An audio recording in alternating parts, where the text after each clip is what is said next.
नमस्कार, स्वागत है आपका वीआईपी न्यूज में। मैं हूं आपके साथ आयुषी सोनवानी। बुलेटिन की शुरुआत करेंगे बड़ी खबरों के साथ।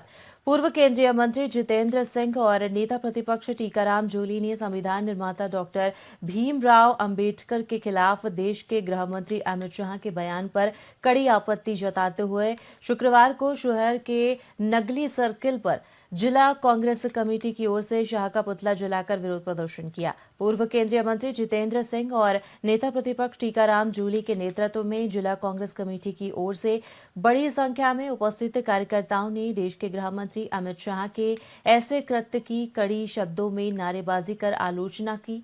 पूर्व केंद्रीय मंत्री जितेंद्र सिंह ने कहा कि देश का हर एक नागरिक ऐसे शब्दों की कड़े शब्दों में निंदा करता है। उन्होंने कहा कि देश के गृह मंत्री पर मुकदमा दर्ज होना चाहिए, उन्हें सार्वजनिक रूप से माफी मांगनी चाहिए और देश के प्रधानमंत्री से आह्वान करते हुए कहा कि उन्हें मंत्री पद से तुरंत हटाया जाए। गृह मंत्री जी ने, अमित शाह जी ने सिर्फ अंबेडकर जी नहीं लेकिन पूरे देश के हर नागरिक के लिए जो शब्द इस्तेमाल करे हैं उसकी हम सब निंदा करते हैं और मांग करते हैं कि अमित शाह को अपनी इस्तीफा देना चाहिए, उनके ऊपर मुकदमा दायर होना चाहिए और उनको सार्वजनिक रूप से माफी मांगनी चाहिए, क्योंकि उनने हर नागरिक के लिए जो शब्द बोले हैं उससे पूरे देश की जनता उससे नाराज है, दुखी है और प्रधानमंत्री जी से हम आह्वान करते हैं कि उनको तुरंत मंत्री पद से हटाना चाहिए और उनको भी माफी मांगनी चाहिए। मंत्री के द्वारा संविधान निर्माता बाबा साहब अम्बेडकर पे जिस प्रकार से टिप्पणी की गई है वो निंदनीय है। पूरे देश के अंदर इसको लेकर लोगों के अंदर नाराजगी है। राहुल गांधी जी ने, मल्लिकार्जुन खड़गे जी ने इस बात को बड़ी मजबूती से उठाया है कि अमित शाह को माफी मांगनी चाहिए, इस्तीफा देना चाहिए। आप बाबा साहब के नाम लेने को एक फैशन बता रहे हो। बाबा साहब कोई व्यक्ति नहीं है, एक विचारधारा है जिन्होंने इस देश के गरीब, दलित, पिछड़े, आदिवासी, महिला, शोषित, वंचित वर्ग को आगे लेके आने का काम किया है।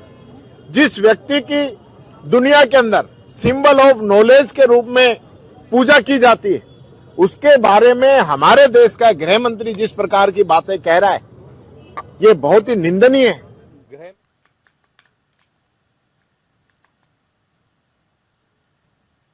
बनास महोत्सव जिला स्तरीय एक दिवसीय कार्यक्रम 24 दिसंबर को आयोजित किया जाएगा।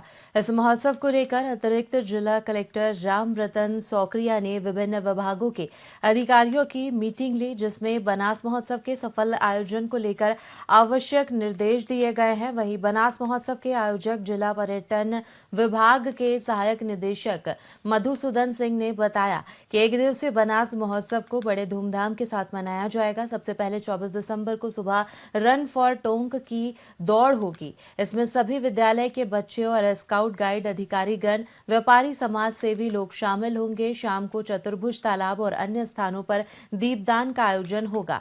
साथ ही रात में कृषि ऑडिटोरियम के कवि सम्मेलन होगा, जिसमें राजस्थान और बाहर के कवि अपनी कविताओं की प्रस्तुति देंगे।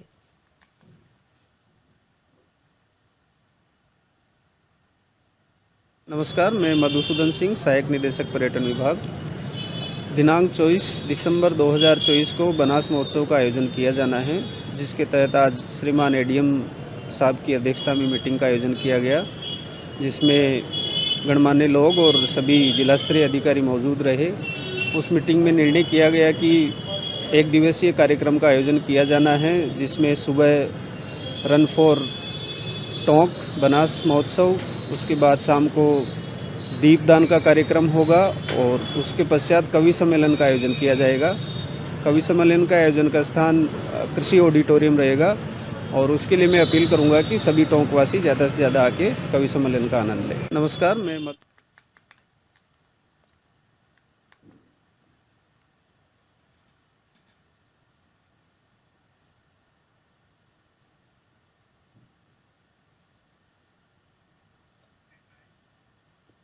खेड़ली कस्बा स्थित उप जिला अस्पताल के कठुमर उपखंड अधिकारी श्याम सुंदर चेतीवाल ने औचक निरीक्षण किया।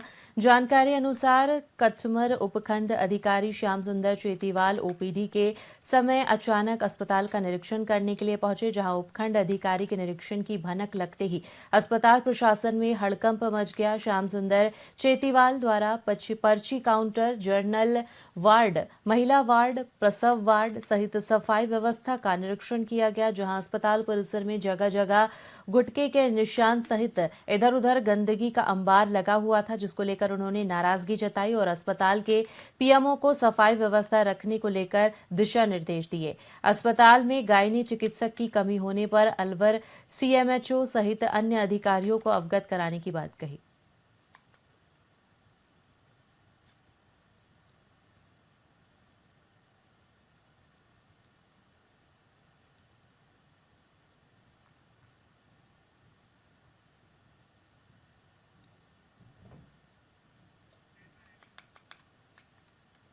स्वास्थ्य सुविधाओं के सुदृढ़ीकरण, सुचारू संचालन और स्वास्थ्य मानकों में सुधार के लिए चिकित्सा और स्वास्थ्य विभाग की ओर से स्टेट रिव्यू मिशन के तहत 2 दिवसीय सघन निरीक्षण किया गया। इस निरीक्षण के बाद राष्ट्रीय स्वास्थ्य मिशन के निदेशक डॉक्टर भारती दीक्षित की अध्यक्षता में कलेक्ट्रेट सभागार में समीक्षा बैठक आयोजित की गई। डॉक्टर दीक्षित ने कहा कि प्रदेश में स्वास्थ्य सेवाओं को सुदृढ़ करना और स्वास्थ्य मानकों में सुधार करना राज्य सरकार की सर्वोच्च प्राथमिकता है। उन्होंने चिकित्सा अधिकारियों से मातृ और शिशु स्वास्थ्य सेवाओं और साफ सफाई जैसे अन्य पैरामीटर्स में 100% लक्ष्य प्राप्त करने के लिए टीम भावना से काम करने का आह्वान किया।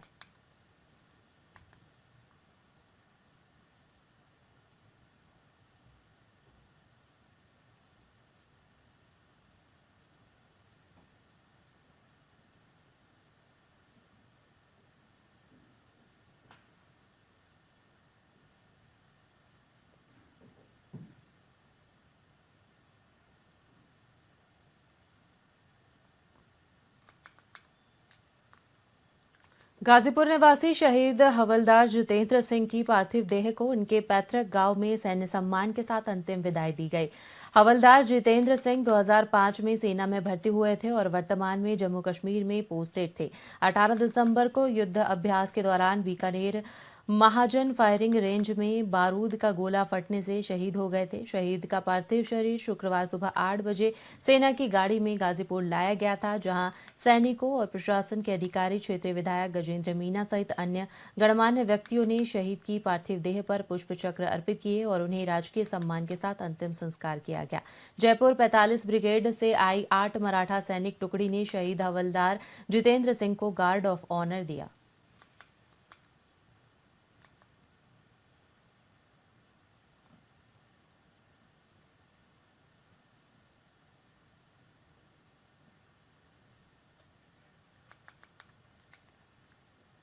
जयपुर विकास प्राधिकरण ने कार्रवाई करते हुए जोन 9 ग्राम गोनेर में करीब 1.5 बीघा जेडीए स्वामित्व की सरकारी भूमि को कब्जा अतिक्रमण मुक्त करवाया। जोन 11 निजी खातेदारी करीब 4 बीघा कृषि भूमि पर नवीन अवैध कॉलोनी का प्रारंभिक स्तर पर ही पूर्णतः ध्वस्तीकरण किया गया और जोन 14 निजी खातेदारी करीब 22 बीघा कृषि भूमि पर 2 नवीन अवैध कॉलोनियों का प्रारंभिक स्तर पर ही पूरी तरह से ध्वस्तीकरण किया गया।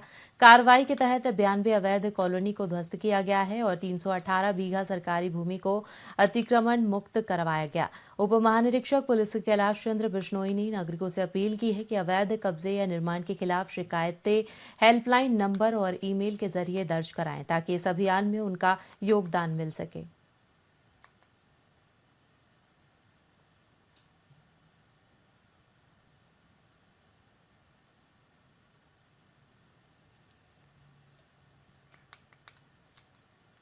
गायन, वादन और नृत्य की मनमोहक प्रस्तुतियों से सजे जवाहर कला केंद्र की ओर से आयोजित 2 दिवसीय मधुरम कार्यक्रम का समापन हुआ। इस महोत्सव के दूसरे दिन की शुरुआत डॉक्टर शिव दर्शन दुबे के ध्रुपद गायकी से हुई, जिन्होंने राग पूर्वी में धमार, लोचन लाल और संगीत सम्राट तानसेन रचित सूल ताल में निबंध रचना कर कपाल लोचन प्रस्तुत की। प्रस्तुति में आलापचारी, गमक और लयकारी का उत्कृष्ट प्रदर्शन किया गया, जो श्रोताओं की ओर से खूब सराहा गया। इसके बाद त्रिनेत्र बैंड ने अपनी प्रस्तुति में भक्ति संगीत का एहसास दिलाया।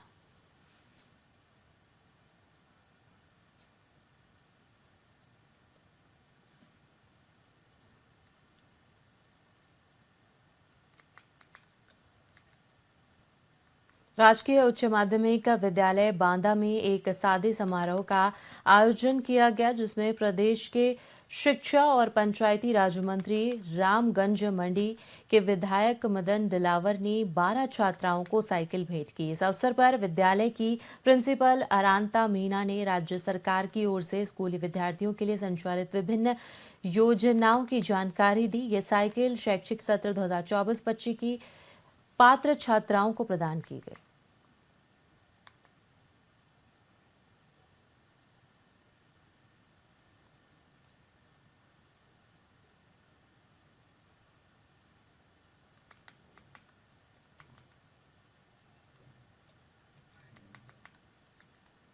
पुलिस बरौनी थाना क्षेत्र ने बड़ी कार्रवाई करते हुए हार जीत का दाव लगाकर जुआ सट्टा की रकम 7,61,860 रुपए सहित जुआ खेलने वाले 24 आरोपियों को गिरफ्तार कर 5 वाहन जब्त किए हैं। जिलाधीक्षक विकास सांगवान के आदेशानुसार अतिरिक्त पुलिस अधीक्षक ब्रजेंद्र सिंह भाटी के निर्देशन पर बरौनी थाना पुलिस ने जुआ सट्टा खेलने वालों पर बड़ी कार्रवाई की है। बरौनी थाना प्रभारी मानवेंद्र सिंह ने बताया कि मुखबिर से सूचना मिली थी कि ग्राम करीरिया में एक फार्म हाउस पर जुआ सट्टा खेला जा रहा है, जहां ग्राम करीरिया में छक्का दाना जोड़ी से हुआ खिलाया जा रहा था।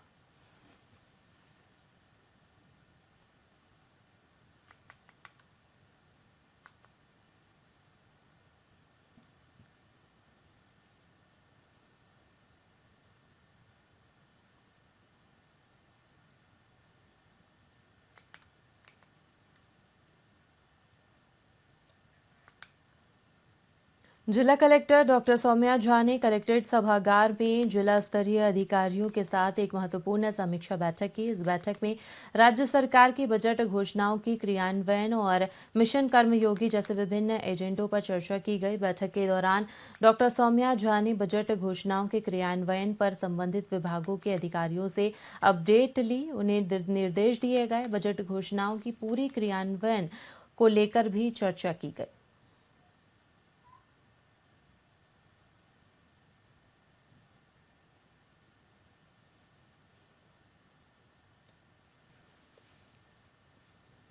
इसी के साथ खबरों में फिलहाल इतना ही। तमाम बड़ी खबरों के लिए देखते रहिए VIP न्यूज़। मुझे दीजिए इजाजत। नमस्कार।